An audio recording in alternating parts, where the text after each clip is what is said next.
5 years. During that drought, Dallas also hasn't even made an appearance in a conference championship game. And last week, they didn't crack the top 10 sports fan bases in America, according to Forbes. So, Shannon, how do you explain the Cowboys still being known as America's team? Well, it didn't make sense, and it doesn't make sense. The only thing I can think of is that they're delusional. But I will give them credit, Skip. Their fan base is very loyal. And considering that since they last made a Super Bowl appearance, we've had 21 teams to reach that destination. 13 have won Super Bowls. You got the Patriots have gone 9 times since the Cowboys last went to the Super Bowl. They won 6 of those. The Broncos have gone to 4. So when you look at it, Skip, there's nothing for you to say this is America's team. They came about in 1960, didn't have a whole lot of success in the 60s, had enormous success in the 70s, did absolutely nothing in the 80s, had tremendous success in the 90s, and didn't do anything in the 2000s, didn't do anything in the 2010s. So maybe now it's their turn. That's the only thing I can think of, because if you look at it, Skip, there's no reason for this fan base to be this devout when they've given them nothing to celebrate in 2 decades, well, a quarter century. I mean, it makes absolutely no sense. You would think it would be the Patriots, but given their history, Spygate, Deflategate, Tom doesn't have really a personality. Bill Belichick doesn't say anything. He's very dismissive. So you can see why because they don't really have, outside of New England, they don't really have anybody that you want to put your arms around and like fully embrace, Skip. At least the Cowboys, Jerry's gonna hog up a lot of the airtime, Skip. You never know what he's gonna say. And they have a lot of, different personality. So for me, Skip, I don't get it because they don't win. And I think America, we are known for winners. We love winners. Even if it's not us, Skip, even if it's not Americans that's winning, we like a guy that's winning. Because Roger Federer and the dog, Djokovic, they ain't got nothing to do with America, and we still root for them. But the Cowboys, I don't get it. But guess what? They got to go have a couple of more years of futility, which will serve me very, very well. Okay. Allow me to explain to you the most phenomenal phenomenon in the history of professional sports. America's team, still the #1 TV draw, the most popular team in pro football, and hasn't been to an NFC championship game since the end of the 1995 season. I was there writing my 3rd book on the Cowboys way back then. By the way, quick point of order. We Cowboy fans are not delusional. We're just faithful. We hang in with our team because every year, Jerry Jones at least gives us enough that we think we might break through and win this coming year. And we know that everybody else out there fears we might have enough to break through and win this coming year. No, they don't. Shannon, almost every NFL fan was raised to either love the Cowboys or hate the Dallas Cowboys. It's an incredible phenomenon that I reinforce with my own sort of personal discovery. I told you I lived in New York for 13 years. I've now lived here for 4 years in LA. And whenever Ernestine and I are out on the weekend, I always see Cowboy jerseys.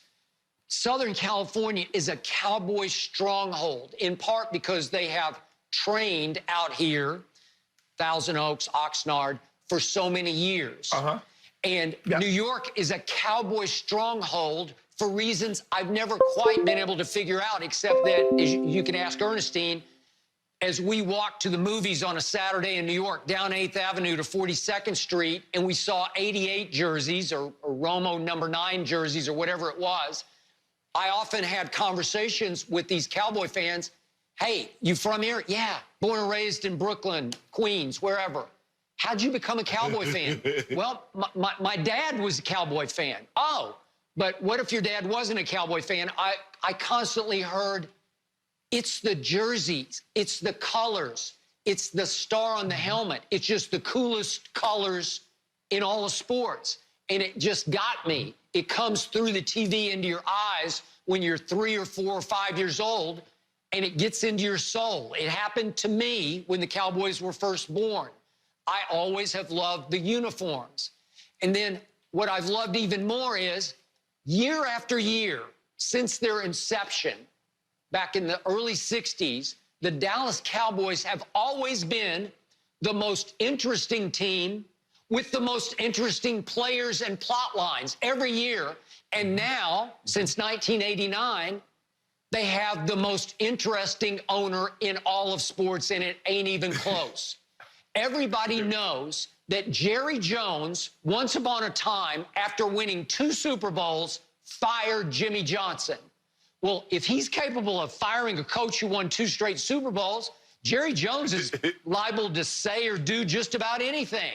Yep, that's true. And he will. So we're on the edge of our seats. How many days go by here? Not very many, in which we don't talk about Jerry Jones. We're always talking about him because he's always saying or doing something outrageous, pushing the envelope, going over the line, maybe even over the edge.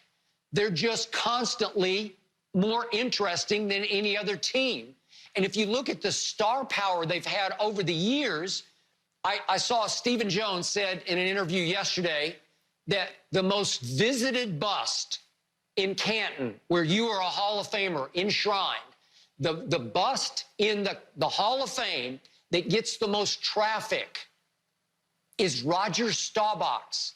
Again, to me, he was the greatest Cowboy quarterback. Maybe some of the kids don't even know who he was, but all he did was win the Heisman Trophy at the Naval Academy, go and serve in Vietnam in the war, come back at age 28 and win 2 Super Bowls and barely lose to Terry Bradshaw and the Steelers in 2 more Super Bowls. He was all-time great, but he was Captain America. He was the essence of a pro football superhero, and people still flock to be near that bust. And then you think of Tony Dorsett and Too Tall Jones, and then all of a sudden it's Troy and Emmett and Michael, and then it's Romo to Dez, and now it's Dak and Zeke and Amari and CeeDee Lamb. It's star power. It's always explosively entertaining and intriguing and interesting.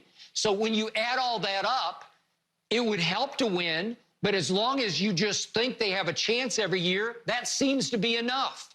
And that's why they got 5 more primetime games. And that's why I thank the NFL gods that we have them in many of our late afternoon windows, 4:25 on Fox. It's a beautiful thing to watch because you can't take your eyes off the Dallas Cowboys, whether you love them or you grew up hating the Dallas Cowboys. Well, Skip, it's the car wreck that you look at knowing that you're not going to get out and offer assistance. Someone has a flat tire side of the road. You look, I hope everybody's okay as you drive by. And that's how the Cowboys are, Skip. You know they're going to mess it up. You mentioned Jerry Jones. Jerry is a cross between Al Davis and George Steinbrenner. He might say anything, Skip, but none of his sayings, like Al Davis, just win, baby. Al Davis, the quarterback must go down, and he must go down hard.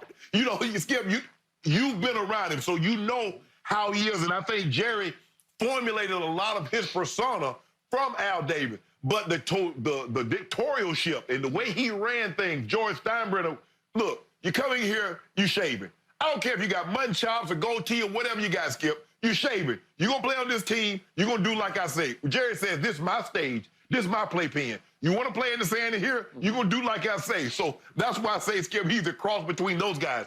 When I come to the delusion, and you said, you touched on this, there's always next year. Man, if they'd have gave us that catch dance, oh, we're going to beat the Packers, and we're going to go beat Seattle because we had already beat them in the year. You keep perpetuating that. And then you had the one, man, if Dak could have got that ball back, if we'd have held the Rams on 4th down, Dak was going to lead us down there.